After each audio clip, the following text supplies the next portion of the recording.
iléeṣẹ́ amóhùnmáwòrán Channel tó ti ṣàlàyé ọ̀rọ̀ náà lọ́jọ́rùú ló ti ní irọ́ ni pé mo kọ PDP sílẹ̀, mo nífẹ̀ẹ́ PDP ṣùgbọ́n mo gbọ́dọ̀ dáàbò bo ara mi, mo gbọ́dọ̀ rí dájú pé mo gbé ìgbésẹ̀ tí yóò jẹ́ kí iṣẹ́ ribiribi tí à ń ṣe ń tẹ̀síwájú. Gómìnà Adeleke sọ pé bóun ṣe kúrò ní PDP kì í ṣe fún àǹfààní ara òun nìkan bí kò ṣe fún ìtẹ̀síwájú ìpínlẹ̀ Ọ̀ṣun lápapọ̀.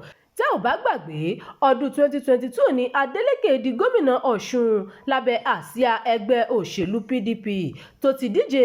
Ọdún náà ló fi ẹ̀yìn Gbóyèga Oyètọ́lá tó wà lórí ipò náà tẹ́lẹ̀ janlẹ̀. Ẹ̀wẹ̀, ìbéèrè tí ọ̀pọ̀ èèyàn ń béèrè báyìí ni pé ǹjẹ́ àṣeyọrí dájú fún Adeleke nínú ẹgbẹ́ Accord tó darapọ̀ mọ́ yìí? Èyí rí bẹ́ẹ̀ pẹ̀lú bí ọ̀pọ̀ èèyàn ṣe ń fi ojú wo ẹgbẹ́ náà pé kò fi bẹ́ẹ̀ gbajúmọ̀. Ọ̀pọ̀ ń sọ pé Accord kì í ṣe ẹgbẹ́ tí orúkọ rẹ̀ rinlẹ̀ rárá.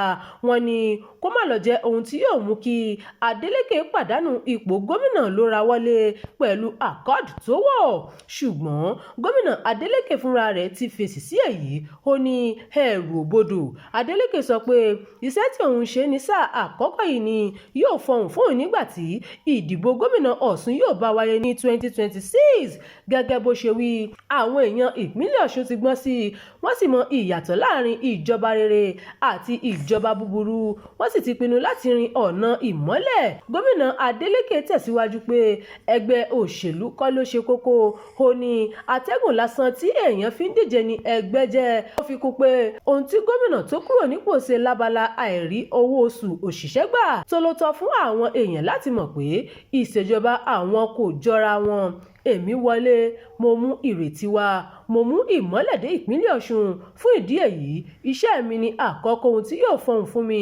Kódà ó ní ẹ̀rù ìjọba àpapọ̀ kò bó òun. Ó ní ẹgbẹ́ alátakò lòun wà tóun fi di gómìnà ní 2022. Òun sì lérò pé bí yóò ṣe rí lọ́dún tó ń bọ̀ náà nìyẹn. Gómìnà Adeleke sọ pé ọkàn òun balẹ̀ pé àwọn èèyàn Ọ̀ṣun yóò wo àṣesílẹ̀ iṣẹ́ òun ìṣáájú, wọn yóò sì fi ìbò wọn dóhùn padà sípò gómìnà lọ́dún tó ń bọ̀. Ẹ ṣeun tẹ́ ń tẹ́tí sí ìkànnì yìí, ẹ máa bá wa pín ká kí ẹ sì fi èròǹgbà yín sí abala àríwísí. Abdulkareem Nimat ló ti ń jábọ̀ ìròyìn.